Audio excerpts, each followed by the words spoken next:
bahwa tim medis akan dikirim sama Jokowi ke Aceh untuk mengecek pasal tentang COVID-19 yang ada di Aceh.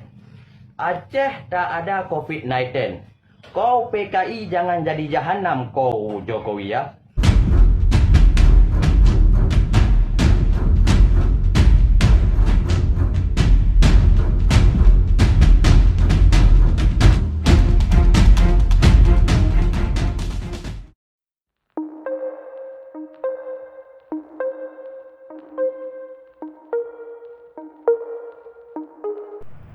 Oke kawan-kawan, Assalamualaikum warahmatullahi wabarakatuh. Bismillahirrahmanirrahim. Sebelum ini dimulai, saya baca doa dulu. Semoga konten ini nggak membawa mudarat. Saya mau menginformasikan, ini saya dapat nih cukup mencengangkan. Sampai di sini pun saya tadi kasih emoticon saya ini kaget nih. Hendriko Riko kaget 10 orang. Habis itu yang like 134, yang ketawa 30, yang kaget 10 orang termasuk saya, yang love 6, yang ngasih perhatian 1. Apa ini? Ngasih perhatian apa mendukung tuh? Jadi coba langsung aja kita simak ini ya, dari rakyat Aceh katanya nih. Assalamualaikum warahmatullahi taala wabarakatuh. Saya himbaukan kepada seluruh rakyat Aceh, bangsa yang lun sayang, bangsa mulia, bangsa Aceh. Belum himbaukan kepada bangsa Aceh, saya himbaukan kepada seluruh bangsa Aceh untuk saat ini. Saya dalam beberapa hari dapat berita, dapat info yang bahwa tim Jokowi PKI mau mengirim tim medis ke Aceh untuk mengecek corona. Sedangkan di Aceh zona hijau, belum terdengar lagi masalah corona. Ada berapa hari belakangan, ada berapa orang yang mati, tak lebih kurang lah dalam 2-3 orang. Itu pun mungkin sakit karena apa? Dituduh karena COVID-19. Tapi sekarang ada info, ada berita yang bahwa tim medis akan dikirim sama Jokowi ke Aceh untuk mengecek pasal tentang COVID-19 yang ada di Aceh. Aceh tak ada COVID-19. Kau PKI jangan jadi jahanam kau Jokowi ya. Kau jangan jadi jahanam. Kau masukkan PKI ke Aceh, kau dengan alasan kau Aceh zona merah corona. Kau memang muka anjing. Kau disuruh mundur tak mau mundur. Kau ni mau disniper di kepala kau, baru kau mundur dekat sekali dengan nyawa kau masuk dalam kubur.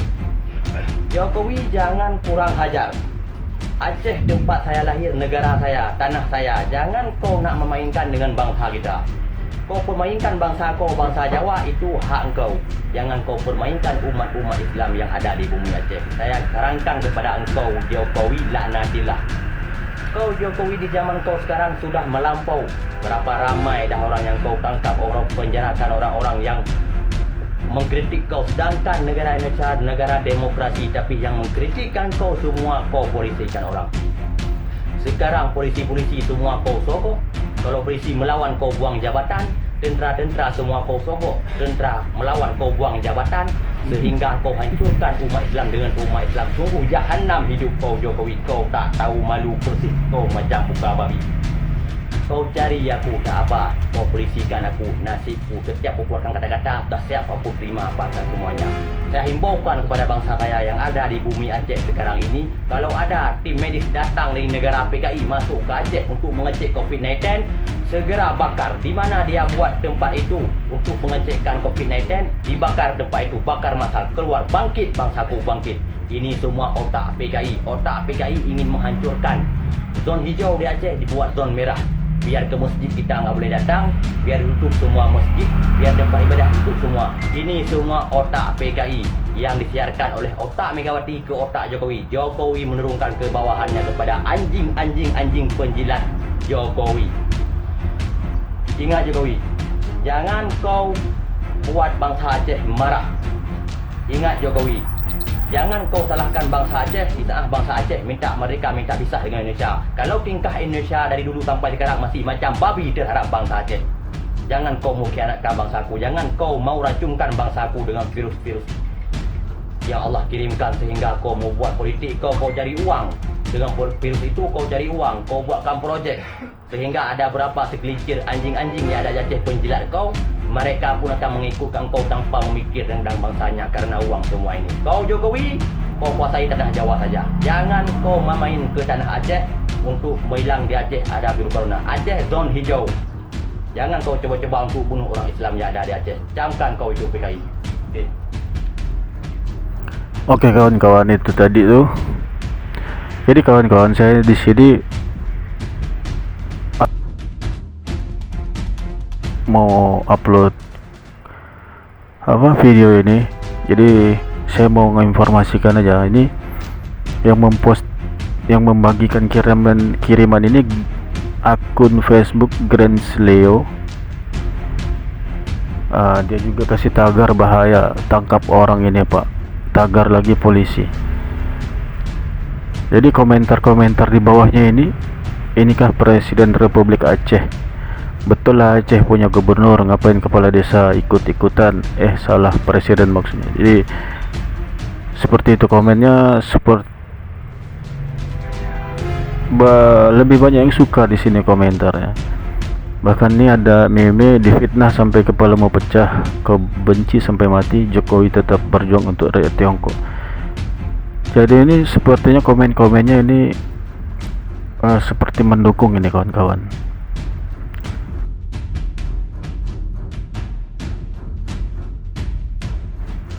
Karena kita tahu sendiri kan, ini omongannya menurut saya terlalu berani. Dan dia pun tadi kalau mau polisikan aja, mau tangkap saya juga, dia bilang tadi. Semoga negara kita ini teman-teman nggak bertambah kacau.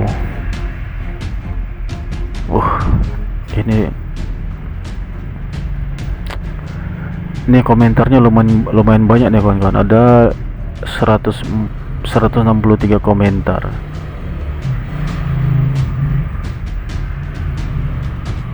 Ini keterangannya 8 jam. Gufron Ghazali bersama Kayla Azza dan 35 lainnya kemarin pukul 18.35. Jadi kita lihat komentarnya teman-teman. Mantap Aceh, pemuda Aceh mantap nyalinya, pemuda lain ciut nyalinya, mantap bro. Corona itu banyak permainan politik. Betul kan sebenarnya yang dia katakan, yang bilang bahaya itulah yang sakit. Oke, kita lihat ini komen-komennya nih. Ada juga yang menyuruh untuk tangkap ini orang Pak polisi, tangkap sana mak lo. Seperti itulah.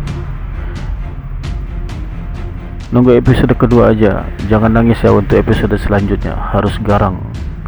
Ini yang jadi komen di dalam sini juga pro kontra nih kawan-kawan. Ada yang setuju, ada yang enggak. Ini dari Doni Putrau, sebenarnya betul semua kata-kata dia. Jadi ini kawan-kawan, ini banyak nih komentarnya. Aceh adalah Indonesia. Jika tidak ada Aceh, tidak mungkin Indonesia merdeka. Kalau nggak percaya, buka dan baca buku sejarah. Begitu kejam Belanda menjajah Indonesia zaman dulu, dan begitu banyak pengorbanan Aceh menyelamatkan Indonesia zaman dulu. Aku bangga pada kau pemuda. Mantap, lanjutkan. Jadi kawan-kawan, saya pribadi kawan-kawan, kalau mau memposting perkara seperti ini, bagusnya kita pikirkan lagi dampaknya untuk kita sendiri, ya kan. Sebisa mungkin kita mengupload tuh yang jangan yang memperkeruh, ya kan. Kalaupun ada yang mau disampaikan, kita sebenarnya harus lebih bijak lagi, lebih lebih lebih panjang berpikir kita lebih panjang lagi, apa akibatnya daripada postingan kita. Tapi itu kembali kepada diri masing-masing. Mungkin dia merasakan lain dengan yang kita rasakan. Kita pun nggak tahu yang dialami sebenarnya apa sama beliau ini kan, sehingga dia berani sekali posting video seperti ini. Kita pun jangan langsung menyalahkan, ya kan. Mungkin dia punya alasan yang kuat, makanya dia mungkin nggak tahan lagi, jadi dia posting video seperti ini. Karena posting video seperti ini butuh nyali yang besar. Jadi itu aja sementara kawan-kawan dari saya. Semoga konten ini ada manfaatnya dan jadi pelajaran buat kita, dan semoga negara kita ini menjadi lebih baik, menjadi lebih damai, menjadi lebih kondusif, pokoknya lebih baik semuanya, segala-galanya. Dan semoga kita semua bisa menjadi lebih bersatu dan menyikapi segala peristiwa dengan kepala dingin. Jangan mudah terbawa emosi, jangan mudah terprovokasi, karena teman-teman, bukan tidak mungkin, bahkan sangat mungkin ada pihak-pihak yang ingin kita ini ribut. Kita saling ribut sesama saudara, sesama anak bangsa, ya kan. Semoga kita semua Allah kasih perlindungan dari perkara-perkara yang bisa menghancurkan diri kita sendiri, negara kita, bangsa kita.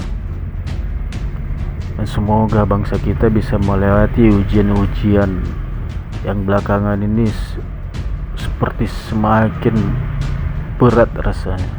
Jangan lupa kita, bahkan itu yang utama, kita berdoa sama Allah dan kita berikhtiar. Jangan dibalik kawan-kawan, jangan ikhtiar yang didulukan baru doa dulu, kita baru ikhtiar, ya kawan-kawan ya. Kita berdoa itu kita bergantung kepada Allah, jangan kita bergantung kepada ikhtiar kita. Jadi dulukan Allah, baru kita ikhtiar.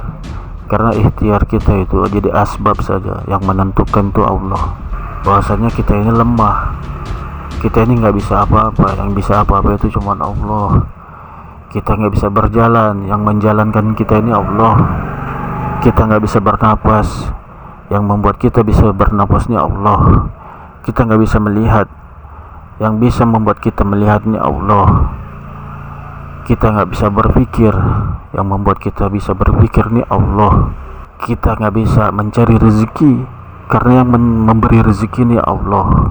Dan semua perkara itu memang Allah beri asbab, tapi asbab itu jangan kita yakinin, karena itu hanya asbab. Kalau ada orang mati kecelakaan, bukan karena dia kecelakaan dia mati, tapi memang Allah udah takdirkan dia mati. Mau kecelakaan mau enggak, memang Allah sudah takdirkan. Kita perbaiki iman kita ini kepada Allah, maka Allah perbaiki keadaan-keadaan kita ini. Jangan yakin makanan bisa mengenyangkan kawan-kawan, karena banyak makan pun kalau Allah berkehendak nggak kenyang, maka kita pun nggak kenyang-kenyang. Kalau Allah berkehendak tanpa makan pun kita bisa kenyang. Contohnya 3 pemuda Ashabul Kahfi 300 tahun tidur nggak makan, nggak kelaparan juga dia. Itu kehendak Allah. Jangan yakin api bisa membakar, karena Nabi Ibrahim di dalam api dia kedinginan, itu atas kehendak Allah. Jangan yakin pisau itu bisa memotong. Ketika Nabi Ibrahim mau potong anaknya, mau dijadikan korban, maka pisau itu tidak memotong. Allah perintahkan pisau itu tidak memotong, tapi diganti dengan domba. Jangan yakin laut itu bisa menenggelamkan, karena ketika Nabi Musa menyeberangi laut, Allah perintahkan laut ini tidak menenggelamkan Nabi Musa. Tapi ketika Fir'aun lewat jalan yang sama, maka laut yang sama menenggelamkan. Maka teman-teman, kalau keyakinan kita hari-hari kita perbaiki dengan cara seperti ini, maka ketika ujian-ujian datang seperti corona ini, atau seperti nanti nggak apa langkahnya makanan, nggak yakin lagi dengan benda-benda, tapi yakin kita hanya kepada Allah. Kalau keyakinan kita betul, maka pertolongan Allah itu dekat. Seperti contoh gini teman-teman, satu orang ini dikurung di dalam freezer,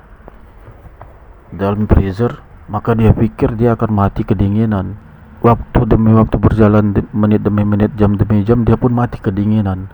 Padahal di freezer itu tidak hidup, tapi dia yakin freezer itu dingin. Maka keyakinan dia itu membunuh dia. Itu keyakinan sama benda, sama makhluk. Gimana kalau kita yakin Allah itu menolong kita? Kita yakin Allah ini menjamin rezeki kita. Kalau nggak ada lagi rezeki kita, maka baru Allah cabut itu nyawa kita. Maka perbaiki keyakinan kita sama Allah ya kawan-kawan. Satu lagi contoh orang yang yakin dengan kematian, mau dipenggal lehernya. Jadi ditutup lehernya, detik-detik dia mau dipenggal, dia disuruh ditanya apa permintaan terakhir. Dia hanya membayangkan itu pedang akan memancung lehernya. Tapi ketika yang dipancung itu satu buah lidi yang tidak bisa memotong, ditebaskan ke lehernya, dia mati juga karena dia sudah yakin itu pedang. Maka pikiran dia, keyakinan dia yang membunuh dia sendiri. Itulah dahsyatnya keyakinan. Maka kalau punya keyakinan, milikilah keyakinan sebagaimana keyakinan para nabi dan sahabat kawan-kawan. Yakinnya sama Allah. Kalau ada masalah, yang menyelesaikan masalah Allah. Contoh, satu sahabat yang dikirim ke satu daerah oleh Rasulullah, maka ketika melewati satu daerah, menemui jalan yang terhalang oleh gunung. Oh ya, nama sahabat itu Mu'az bin Jabal. Jabal itu kan gunung. Itu kisahnya kan seperti itu kawan-kawan. Jadi kalau dia mau mutar, jalannya jauh, tahu sendiri gunung. Kalau diputarin berapa puluh kilo. Jadi solusi dari Mu'az ini bukan dia mutarin jalan, tapi Mu'az ini dia tahu yang ngasih jalan keluarnya Allah. Maka dia sholat 2 rakaat, dia minta jalan keluar sama Allah. Apa yang terjadi? Gunung terbelah kawan-kawan. Jadi yang ngasih jalan keluar dari setiap masalah ini Allah. Jangan percaya sama pikiran kita kawan-kawan, tapi percayalah sama Allah. Kalau percaya sama pikiran kita, maka bertambah nanti rukun iman kita. Semoga apa yang saya sampaikan ini kawan-kawan bisa memahaminya ya. Lebih dan kurang saya minta maaf. Kalau video ini ada manfaat, boleh kawan-kawan subscribe channel ini biar saya semangat lagi bikin konten-konten yang bermanfaat berikutnya. Oke, itu aja teman-teman. Assalamualaikum warahmatullahi wabarakatuh.